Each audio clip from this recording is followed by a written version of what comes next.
हमारे चैनल से जुड़ने के लिए YouTube पर रियाज एजेंसी को अभी सब्सक्राइब करें और साथ में बेल आइकन को दबाना ना भूलें। कर बैठे अब्बा ही बात अब्बा वो बात।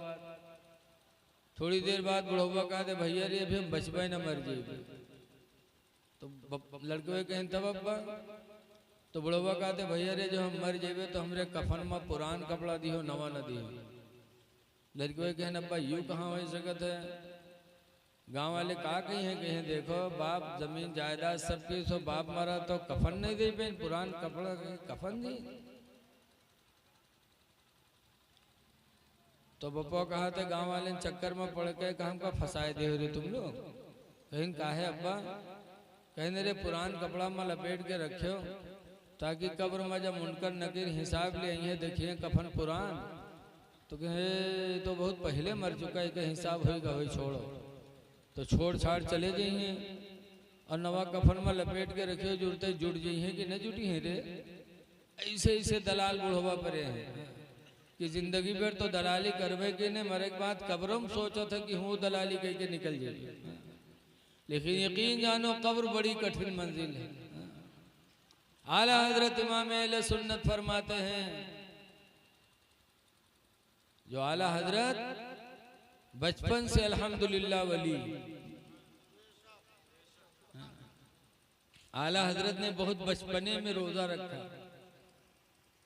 तो उनकी माँ बहुत खुश हुई। आला हजरत के अब्बा के पास गई कहा आज अहमद रजा ने रोजा रखा है। माँ बाप बहुत खुश। आला हजरत के अब्बा ने कहा आज तो मैं पूरे बरेली के लोगों की दावत करूंगा इस खुशी में कि मेरा बच्चा जिंदगी में पहली मर्तबा रमजान का रोजा रख रहा है। आला हजरत के अब्बा ने पूरे बरेली में दावत बांट दी कि आज मेरा बेटा अहमद रजा रोजे से शाम को इफ्तारी में सब लोगों को शरीक होना है। दावत बढ़ गई बरेली में। जोहर की नमाज हुई उसके बाद आला हजरत की हालत खराब। होंठ सूख गए मुंह मुरझा गया। आला हजरत के अब्बा को अपनी औलाद पे तरस आया कि मेरा बेटा भी छोटा है इस तरह परेशान है। तो आला हजरत के अब्बा आला हजरत को गोदी में लिए और एक कमरे में गए और दरवाजा खिड़की सब बंद कर दिया।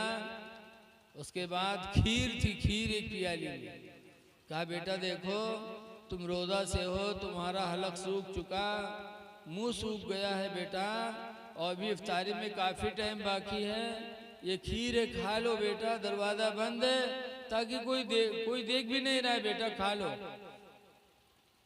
तो आला हजरत ने बचपन में कहा था अब्बा रोजा मैंने किसके लिए रखा है। क्या रोजा मैंने बरेली वालों के लिए रखा है कि बरेली वाले ने देख पाए। अब्बा जिस खुदा के लिए मैंने रोजा रखा है वो खुदा तो बंद घर में भी देख रहा है। आला हजरत ने रोजा नहीं तोड़ा और शाम को बरेली के लोगों के साथ रोजा इफ्तार किया बचपन। ऐसे आला हजरत भी कब्र की मंजिल को याद कर अपने नबी की बारगाह में दुहाई देते हैं। फरमाते हैं अर्ज करते हैं या रसूल अल्लाह खड़े हैं मुनकर नकीर सर पर न कोई हामी न कोई आवर। खड़े मुनकर नकीर सर पर न कोई हामी न कोई आवर। बता दो आकर मेरे पैगंबर के सख्त मुश्किल जवाब में कब्रों पे जाएगा। लेकिन है मस्ती जोत के रहने वालों आज आपने हजरत का उर्स कराया और उनके कब्र पे हाजिरी देते हो लेकिन अपने माँ बाप के कब्रों पे भी चले जाया करो। अपने माँ बाप के कब्रों की जियारत किया करो। आज हम अजमेर चले जाते बगदाद चले जाते और माँ बाप की कब्र गांव के कब्रस्तान में होती लेकिन उस कब्र पे हमारी हाजिरी नहीं हो पाती। बुजुर्गों के कब्रों पे जाओ बेहतर है लेकिन अपने माँ बाप की कब्रों पे हाजिरी दिया करो।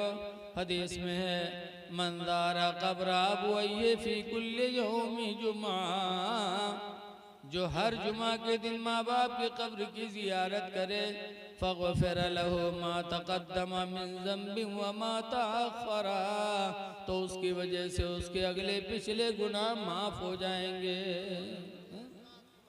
माँ बाप की कब्रों पे जाओ। एक रवायत में कि एक साहब ने मिन्नत मानी थी कि अल्लाह मुझे इस बीमारी से शिफा दे दे तो मैं खाने काबा की चौखट चूमूंगा। अल्लाह ताला ने शिफा दे दिया। जब ठीक हो गए, तुम काबा दूर था, पैसे नहीं थे कि सवारी के जरिए काबा जाता, तो उसने हुजूर से मसला पूछा कि अल्लाह के रसूल, मैंने मिन्नत मानी थी कि अगर मैं बीमारी से शिफा पा जाऊं तो काबा की चौखट चूमूंगा। हालात ऐसे नहीं है, मक्का जा नहीं सकता, अल्लाह के रसूल अपनी कसम कैसे पूरी करूं? तो हुजूर ने फरमाया था तक़ब्बिल क़दमै उम्मिका, जाके घर में अपने माँ के दोनों कदमों को बोसा दे ले, गोया कि काबा के चौखट को तूने बोसा दे दिया। जा माँ के कदमों को चूम ले, गोया कि तूने काबा की चौखट को चूम लिया। उन्होंने अर्ज किया कि अल्लाह के रसूल, मेरी माँ जिंदा नहीं है, माँ अगर आज होती तो माँ के कदमों को चूम लेता, लेकिन अल्लाह के रसूल माँ जिंदा नहीं है। तो सरकार ने फरमाया अगर माँ जिंदा नहीं है तो क़ब्बिल क़ब्रहा, जा करके माँ की कब्र को चूम ले, अल्लाह ताला तेरी मिन्नत पूरी फरमा देगा। जा माँ की कब्र चूम ले, गोया कि तूने काबा की चौखट को चूम लिया। अर्ज करते अल्लाह के रसूल, बहुत बचपन था तभी मेरी माँ का इंतकाल हुआ, मुझे पता नहीं है कि मेरी माँ की कब्र कौन है। तो हुजूर ने फरमाया जिस कब्रस्तान में तेरी माँ दफन हो, उस कब्रस्तान में जा और वहाँ की जिस पुरानी कब्र के बारे में तेरा इरादा जम जाए कि यही मेरी माँ की कब्र है, उसी को चूम ले तो तेरी मिन्नत पूरी हो जाएगी। कहा अल्लाह के रसूल, मुझे ये भी पता नहीं कि मेरी माँ किस कब्रस्तान में दफन है। तो हुजूर ने फरमाया अपना घर चला जा, वख़त्त ख़त्तन फ़ी बैतिका, और अपने घर में जा करके एक लकीर खींच ले और उसी लकीर को अपनी माँ की कब्र मान कर चूम ले, अल्लाह ताला तेरी मिन्नत पूरी फरमा देगा। वाह वाह वाह। ऐ लोगों, माँ बाप का वो दर्जा है कि माँ बाप की कब्र को बोसा दे दो तो गोया कि काबा की चौखट को चूम रहे हो। माँ बाप के कदम को चूम लो, उनके पैरों को चूम लो। इसीलिए लिखा है कि 3 लोगों के हाथ को चूमना सवाब है। नंबर 1 पर माँ बाप है, माँ बाप के हाथ को चूमना सवाब है। लेकिन आज लोग माँ बाप से सलाम कहाँ करते हैं? मौलाना साहब से करिए, पीर साहब के हाथ चूमिए, अब्बा अम्मा के न चूमिए, सलामे न करिए, चूमे तो छोड़ दो। बहुत से कहा कि घर में सलाम किया करेगा, अरे मौलाना साहब शर्म लागत है, घर में सलाम कर शर्म लागत। एक साहब एक जलसे में बैठे थे तो एक हदीस शरीफ सुनाई, अनबी हुरैरा काला काला रसूलुल्लाह सल्लल्लाहु अलैहि वसल्लम, हजरत अबू हुरैरा रदियल्लाहु ताला अन्हु से रवायत है, फरमाते हैं कि हुजूर ने इरशाद फरमाया, लन तदखुलुल जन्नह, ऐ मेरे साहबा हरगिज़ हरगिज़ तुम जन्नत में दाखिल नहीं होगे, हत्ता तुमिनू, यहाँ तक कि ईमान वाले हो जाओ, वलन तुमिनू हत्ता तहाब्बू, और हरगिज़ हरगिज़ तुम ईमान वाले नहीं हो सकते जब तक कि आपस में मोहब्बत नहीं करोगे, जब तक आपस में मिलजुल के नहीं रहोगे तुम्हारा ईमान पक्का नहीं होगा। फिर सरकार ने फरमाया, अवला अदुल्लुकुम अला शैइन, ऐ मेरे सहाबा क्या मैं ऐसी चीज न बता दूं, इज़ा फ़अल्तुमूहु, कि जब तुम लोग उस चीज को करो, तहाबब तुम, तुम्हारे दरमियान मोहब्बत पैदा हो जाए। क्या ऐसी चीज बता दूं? कालू बला, सहाबा ने कहा अल्लाह के रसूल बता दीजिए। तो सरकार फरमाते इफ्शौ सलाम बैनकुम, आपस में मिला करो तो सलाम कर दिया करो, जहां मिलो सलाम करो, इंशाअल्लाह मोहब्बत पैदा होगी, दिल से हसद कीना निकल जाएगा। मौलाना साहब ये तकरीर कर रहे थे, जलसा में थे लोग बहुत से। एक आदमी सुनिस तो सोचिस यार मौलाना कहा थे सलाम करो मोहब्बत पैदा हुई, हमारो हमरे मेहरुआ के बनत नहीं है, आए दिन झगड़ा लाग रहा था। तो हम मेहरुआ सलाम करी ताकि हमारों के दिली मोहब्बत पैदा हो जाए। तो तकरीर सुन के गए घरे, अब हुआ गए तो कबहू सलाम की ही नहीं रहे। तब दरवाजे ठाड़, कैसे सलाम करें, हिम्मत पड़े नहीं जल्दी। लेकिन अब करना था। देखिए भाई, आपके महबूब शायर जनाब हाफिज़ कारी गुलाम यज़दानी साहब क़िबला आ गए हैं। अब इंशाअल्लाह ताला उनकी नात होगी। झूला खाने वालों से मना कर दो कि शोर न करें, वरना हम लोगों को इतनी दूर से बुलाया है। कमेटी वालों से गुजारिश है जाकर के मना कर दें ताकि शोर न होने पाए। दरूद शरीफ पढ़ लीजिए, दरूद शरीफ पढ़ लीजिए। सल्लल्लाहु अलैहि नबी वाला अलैहि वसल्लम बारिक वसल्लम सलातो व सलामन अलैका या सय्यदी या रसूलल्लाह सल्लल्लाहु ताला अलैहि वसल्लम। तो है मेरे दीनी भाइयों, कुरान करीम की एक आयत मैंने पढ़ी है, जल्दी जल्दी सुन लो, चूँकि आप लोगों में अफरा तफरी का माहौल है और लोग इसीलिए शायद नहीं आए हैं कि कल तो जागे ही कहीं आए तो आज क्या करे हुआ जी जागे, बोलो, इसलिए भी नहीं आए होंगे। लेकिन याद रखो 4 दिन की जिंदगी अल्लाह ने दिया है, तुम्हें कामयाबी मिलेगी कैसे? अल्लाह कुरान में फरमाता मन युतिइल्लाह व रसूला, जिसने अल्लाह और अल्लाह के रसूल की फरमा बरदारी की, फ़क़त फ़ाज़ फ़ौज़न अज़ीमा, तो यकीनन वो बहुत बड़ा कामयाब हो गया। अल्लाह रसूल की इताअत, अल्लाह के साथ रसूल को मिलाया, अल्लाह उसके रसूल की। आज अगर हमसे कोई पूछे कि रफीक मस्ती जोत जाओगे? हाँ, अल्लाह और उसके रसूल चाहेंगे तो जाऊंगा। तो लोग कहते हैं तुमने शिर्क की बोली बोल दी। वहाबी कहते हैं अल्लाह चाहेगा जाऊंगा, रसूल को क्यों मिला दिया? लेकिन अल्लाह के साथ रसूल को मिला के बोली बोलना ये हमारी बोली नहीं है, बल्कि कुरान की बोली है। एक जगह अल्लाह फरमाता है अगनाहुमुल्लाहु व रसूलुहु मिन फज़लिही, अल्लाह और उसके रसूल ने उनको अपने फजल से माला माल कर दिया। अल्लाह और उसके रसूल। तो रसूल अगर मजबूर होते तो सहाबा को मालदार कैसे करते, बेनियाज कैसे करते? अगनाहुमुल्लाहु व रसूलुहु मिन फज़लिही, गनी कर दिया, बेनियाज कर दिया, मालदार कर दिया उनको अल्लाह और अल्लाह के रसूल ने। तो अगर रसूल मजबूर होते तो दूसरे को गनी कैसे करते? इसीलिए अबू हुरैरा सहाबी ने भी नबी करीम से मांगा था, तो ऐसा माला माल हुए कि जिंदगी भर खैरात करते रहे माशाअल्लाह। आला हजरत इमाम अहले सुन्नत इसीलिए फरमाते हैं कि मांगेंगे मांगे जाएंगे, मुँह मांगी पाएंगे। मांगेंगे मांगे जाएंगे, मुँह मांगी पाएंगे। और सरकार में नला है ना हाजत वगर की है। अल्लाह रसूल की जिसने फरमान बरदारी की वही कामयाब है। तो मैंने बता रहा था कि 3 लोगों के हाथ को चूमना सवाब है। नंबर 1 पर माँ बाप के हाथ को चूमना, दूसरे नंबर पर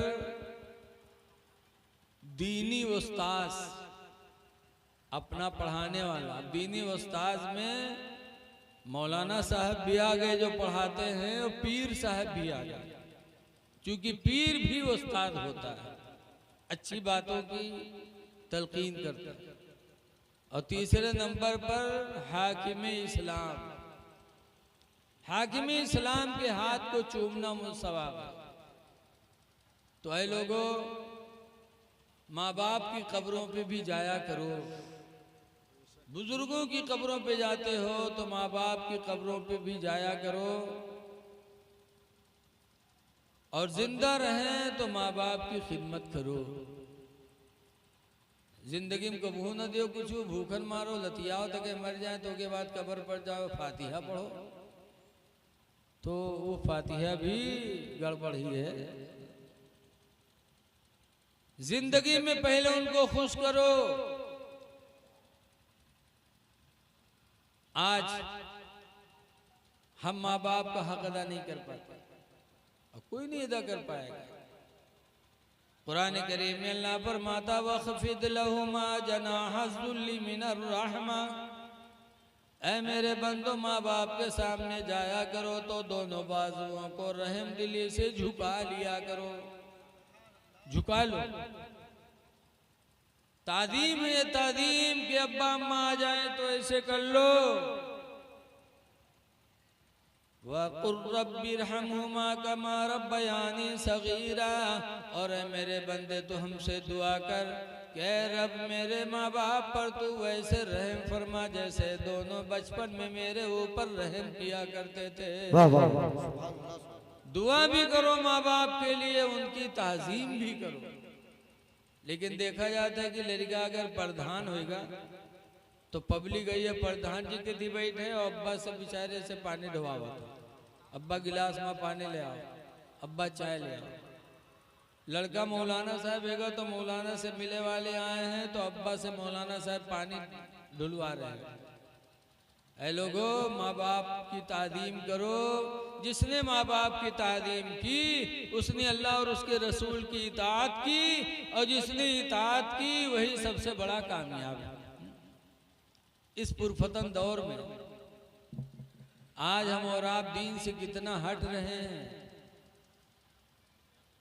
ऐ लोगों, आज आलिमों से लोग दूर हो रहे हैं, इसीलिए दीन से दूर हो रहे हैं। आलिमों से करीब हो। कुरान करीम की आयत नाजिल हुई जब मा काना मुहम्मदुन अबा अहदिम मिन रिजालिकुम, मोहम्मद तुम मर्दों में से किसी के बाप नहीं, वलाकिन रसूल अल्लाह, लेकिन अल्लाह के रसूल है, व खातमन नबिय्यीन, और आखिरी नबी हैं। जब यह आयत करीमा नाजिल हुई तो सहाबे किराम ने पूछा अल्लाह के रसूल आपके बाद कोई नबी नहीं आएगा? कहा नहीं नहीं, मैं आखिरी नबी हूँ, मेरे बाद कोई नबी नहीं आएगा। तो सहाबा की आंखों में आंसू आ गए। कहते अल्लाह के रसूल अगर किताब के बाद कोई नबी नहीं आएगा तो हम लोगों को दीन कौन सिखाएगा? तो हुज़ूर फरमाते हैं कि मेरी उम्मत के उलमा तुमको मेरे बाद दीन सिखाते रहेंगे। वाह वाह वाह, कि जो मेरी उम्मत के उलमा हैं यही मेरे नाइब हैं, इन्हीं से तुम्हें दीन मिलना है। जी हक है, सुभान अल्लाह सुभान अल्लाह। लेकिन यकीन जानो, आज देखो स्टेज पर कोई आले रसूल आ जाए और आलिम आ जाए तो आले रसूल की तादीम होती है, नाइबे रसूल की तादीम नहीं करते लोग। देखो सोचो, अगर कोई सैयद है, अगर वो आले रसूल है तो आलिम नाइबे रसूल है। सरकार ने फरमाया है जहां कुरान करीम में सैयदों की फजीलत आई है, उसी कुरान हकीम में आलिमों की भी फजीलत आई है। सुभान अल्लाह सुभान। वही कुरान है, अल्लाह फरमाता है अल्लज़ीना ऊतुल इल्म दरजात। अल्लाह फरमाता है दर्जे वाले वही हैं जो इल्म वाले हैं। हक है, सुभान अल्लाह। एक जगह ला यस्तवी हल यस्तविल्लज़ीना यअलमून वल्लज़ीना ला यअलमून, क्या पढ़े और अनपढ़ दोनों बराबर हो सकते हैं? तो जिस कुरान में आले रसूल की फजीलत है, उसी कुरान में नाइब रसूल की भी फजीलत है। इसलिए लोगों, आलिमों की इज्जत करो, आलिमों से करीब रहो, तो दीन की दावत तुम्हें आलिमों ही से मिलेगी, किसी मंतरी से तुमको दीन नहीं मिलेगा जी। और जब आलिम से करीब रहोगे तो इंशाअल्लाह ताला आपका दिल नर्म रहेगा, आपके दिल में खौफ खुदा पैदा होगा। लेकिन आज हमारी जमात में मौलवियों कई मेर होते, मौलवी तो भी बहुत मेर होते हैं। एक मौलवी रहे तो अपने घर में परे रहे, पढ़ावे नहीं जाए,